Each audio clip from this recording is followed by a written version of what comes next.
मन स्वयं तुम्हारा मित्र हो सकता है और स्वयं तुम्हारा शत्रु भी। अगर मन पर नियंत्रण है तो तुम हर परिस्थिति में संतुलित रहोगे। अगर मन उद्दंड और तर्कहीन हो तो वह तुम्हें बर्बाद कर देगा। दैनिक ध्यान या प्राणायाम से मन को स्थिर करो। अपनी दिनचर्या व्यवस्थित रखो। समय पर सोना और उठना। छोटे छोटे लक्ष्य बनाओ और उन्हें नियमित रूप से पूरा करो। इससे मन को अनुशासन मिलता है। जब मन भगवान से जुड़ जाता है तो अकेलापन दूर हो जाता है। तुम्हें यह समझ आ जाता है कि तुम्हारे साथ एक अदृश्य शक्ति हमेशा है और यही सोच तुम्हें हर संकट में टिकाए रखती है। कृष्ण ने कहा था, हे अर्जुन, तू मेरी शरण में आ, मैं तुझे हर पाप और दुख से मुक्त कर दूंगा। यह सिर्फ अर्जुन के लिए नहीं, हर इंसान के लिए है। शरणागति का मतलब यह नहीं कि मेहनत छोड़ दो, बल्कि इसका अर्थ है ईश्वर पर पूरा भरोसा रखते हुए अपने कर्तव्य निभाना। जब तुम सच्चे मन से ईश्वर को अपना मान लेते हो और अपने कर्म ईमानदारी से करते हो तो भय कटता है और आत्मविश्वास बढ़ता है। इसी विश्वास से शक्ति मिलती है जो जीवन की कठिनाइयों को पार कर लेती है। कृष्ण बताते हैं कि हार जीत इंसान की पहचान नहीं है, असल पहचान उसका धैर्य और प्रयास है। जब तक इंसान प्रयास करता रहता है वह असल में हारा हुआ नहीं है। कुरुक्षेत्र में पांडवों ने अंतिम क्षण तक संघर्ष किया और अंततः विजय पाई। हम अक्सर सोचते हैं कि दुख बाहर से आता है, पर वास्तव में दुख की जड़ हमारी आसक्ति है। जितना हम किसी चीज से अधिक जुड़े होते हैं उतना खो देने का डर बढ़ता है। इसलिए कृष्ण बताते हैं कि वस्तुओं और रिश्तों को ईश्वर की देन समझो, उन्हें अपनाओ, पर उनसे अटूट बंधन मत बना लो।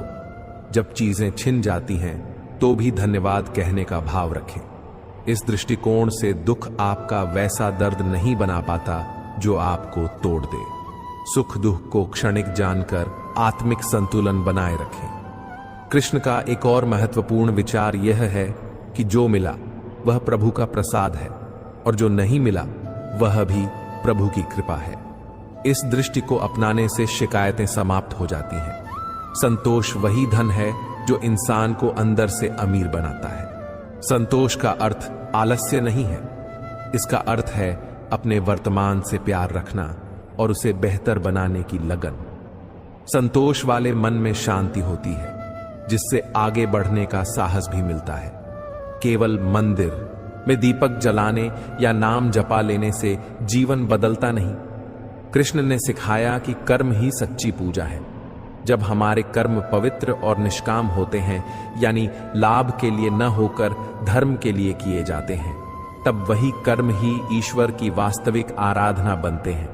इसलिए हर कार्य को ईमानदारी और निष्ठा से करो, चाहे घर का काम हो, ऑफिस की जिम्मेदारी हो या समाज सेवा। कर्म की सच्चाई ही परम लक्ष्य तक पहुंचाती है। आलस्य इंसान के सपने चुराकर उसे जड़ पहुंचा देता है। जो काम आज करना है उसे कल पर मत डालो। कृष्ण का संदेश है, कर्म करना ही तुम्हारा धर्म है। निरंतर प्रयास करने वाला व्यक्ति ही आगे बढ़ता है। छोटी छोटी आदतें बनाओ, समय पर उठना, पढ़ना, अभ्यास करना, स्वस्थ रहना। ये आदतें अंततः बड़े परिणाम लाती हैं और आलस्य पर विजय दिलाती हैं। सच्चा सुख पाने में नहीं बल्कि देने में है।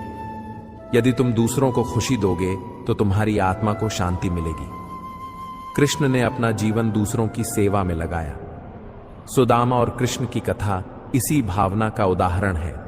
सच्ची मित्रता और सहायता का महत्व बताती है। दाना देना, समय देना, किसी की मदद करना, ये सब कर्म हमारे भीतर असली खुशी लाते हैं। इसीलिए क्षणिक लाभ की बजाय दीर्घकालिक संतोष पर ध्यान दो। सुबह का समय, दिन की शुरुआत कुछ शांति, ध्यान और सकारात्मक विचारों से करें। 10 से 15 मिनट ध्यान पर्याप्त है। लक्ष्य निर्धारित करें, छोटे छोटे दैनिक लक्ष्य रखो और उन्हें पूरा करने की आदत बनाओ। निस्वार्थ कर्म, हर काम को ईमानदारी व निस्वार्थ भाव से करो। परिणाम की चिंता छोड़ दो, आसक्ति कम करो। चीजों को ग्रहण करो पर उनसे अपने अस्तित्व की पहचान मत जोड़ दो। संतोष और प्रयास। वर्तमान में संतोष रखें, पर मेहनत भी लगातार करें। दूसरों की सेवा करो। रोज एक छोटा सा काम ऐसा करो जो किसी और के लिए हो। स्वस्थ जीवन शैली, सही भोजन, पर्याप्त नींद और हल्की कसरत मन और शरीर को सशक्त बनाते हैं। स्वयं पर भरोसा, कठिनाइयों में हिम्मत रखो और प्रयास जारी रखो। हर सुबह कुछ मिनट AUM या हे कृष्णा जैसे नामों का ध्यान करने से मन शांत होता है। यह अभ्यास रुचि अनुसार सरल रूप में करें। हर दिन उन 3 चीजों का लेखा जोखा कर लें जिनके लिए आप आभारी हैं। धन्यवाद की सूची। इससे मन में संतोष आता है। कठिन समय में एक छोटा सा प्रण करें, मैं अपना सर्वश्रेष्ठ करूंगा और परिणाम ईश्वर पर छोड़ दूंगा। इसे याद करने से तनाव कम होता है। रिश्ते जीवन का अहम हिस्सा है, पर आसक्ति की वजह से रिश्ते दर्द भी दे सकते हैं। कृष्ण की शिक्षा के अनुसार रिश्तों को ईश्वर की देन समझकर अपनाइए। प्रेम की असली कसौटी है शुद्धता, सेवा और त्याग। जब कोई आपको छोड़ देता है या चोट पहुंचाता है तो उसे वैर की नजर से देखने की बजाय उसे समझने और क्षमा करने की दृष्टि अपनाइए। इससे मन हल्का होगा और रिश्तों में शांति आएगी। आज का समय तेज है, सब कुछ तुरंत चाहिए और असंतोष जल्दी बढ़ता है। ऐसे में गीता की शिक्षाएं और भी मायने रखती हैं। मन की शांति, संतोष और कार्य की निष्ठा, ये तीनों गुण आधुनिक जीवन को सरल और सफल बना सकते हैं। काम में दक्षता उसी में है जो अपना ध्यान परिणाम पर कम और प्रक्रिया पर अधिक दे। जब आप प्रक्रिया को संजीदगी से अपनाते हैं तो परिणाम अपने आप बेहतर आते हैं। विचार ही तुम्हारी सबसे बड़ी शक्ति है, उन्हें सकारात्मक बनाओ। केवल कर्म करना तुम्हारा अधिकार है। फल की चिंता छोड़ दो, आसक्ति दुख की जड़ है। संतोष और निर्लिप्तता सीखो, मन को जीत लो, फिर दुनिया तुम्हारी लगती है। कर्तव्य और सेवा को अपना धर्म बनाओ, यही सच्ची पूजा है। ईश्वर में भरोसा रखो और शरणागति का भाव रखो। अगर तुम इन विचारों को अपने जीवन में अपनाओगे तो धीरे धीरे तुम्हारा जीवन बदल जाएगा। छोटी छोटी आदतें, एकाग्रता और निस्वार्थ कर्म से मन अंदर से मजबूत होगा। यही जीवन का असली अर्थ है। आपके विचार आपकी पहचान है। यदि विचार ऊंचे हैं, जीवन ऊंचा होगा। यदि विचार नीच हैं, जीवन अंधेरा हो जाएगा। इसलिए श्री कृष्ण कहते हैं कि पहले मन को संभालो। मन ही मित्र भी बन सकता है और शत्रु भी। मन को नियंत्रित करना सबसे बड़ा काम है।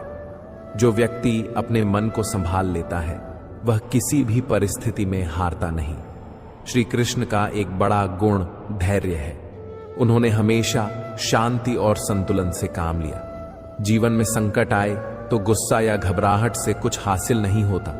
धैर्य से सोचो, समझो और फिर काम करो। धैर्य से ही बुद्धि सहेजती है और विवेक बना रहता है, भीतर से मिलती है। किसी का अपमान सहना आसान नहीं है, पर क्षमा करना बड़ा धर्म है। जब शिशुपाल बार बार श्री कृष्ण का अपमान करता रहा, तब भी उन्हें कई बार माफ किया गया। क्षमा करना कमजोरी नहीं, यह महानता है। क्षमा करने वाला व्यक्ति दूसरों से मुक्त नहीं होता, अपने आप से मुक्त होता है। मोह ही दुख की जड़ है। हम किसी व्यक्ति, वस्तु या पद से बहुत जुड़ जाते हैं तो उसका चले जाना अत्यंत कष्ट देता है।